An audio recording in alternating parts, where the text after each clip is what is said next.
ভারতের সংসদের বর্ষাকালীন অধিবেশনের প্রথম দিনেই উত্তপ্ত হয়ে উঠেছে রাজধানী নয়াদিল্লি। সংসদ ভবনের বাইরে বিক্ষোভকারীদের সাথে পুলিশের সংঘর্ষ, লাঠিচার্জ ও টিয়ারশেল গ্যাস নিক্ষেপের ঘটনায় অচল হয়ে পড়েছে পুরো এলাকা। নিরাপত্তা জোরদার করা হয়েছে সংসদ ভবন সহ আশেপাশের এলাকায়।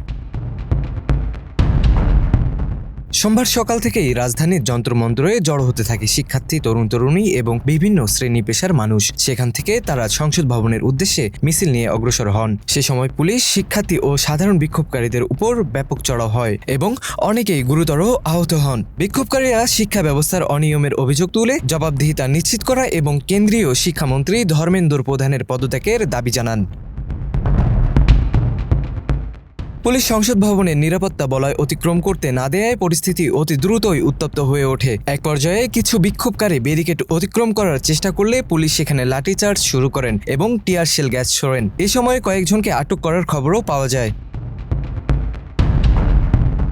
উত্তেজনা সামাল দিতে সংসদ ভবন এলাকার নিরাপত্তা আরও জোরদার করা হয়। ভারতীয় সংবাদ মাধ্যমের খবর বলছে, নিরাপত্তাজনিত কারণে গত 20 জুলাই প্রধানমন্ত্রী নরেন্দ্র মোদী সংসদ ভবন এলাকা ত্যাগ করেন। তবে এই বিষয়টি নিয়ে সরকারের পক্ষ থেকে বিস্তারিত কোনো আনুষ্ঠানিক বক্তব্য পাওয়া যায়নি।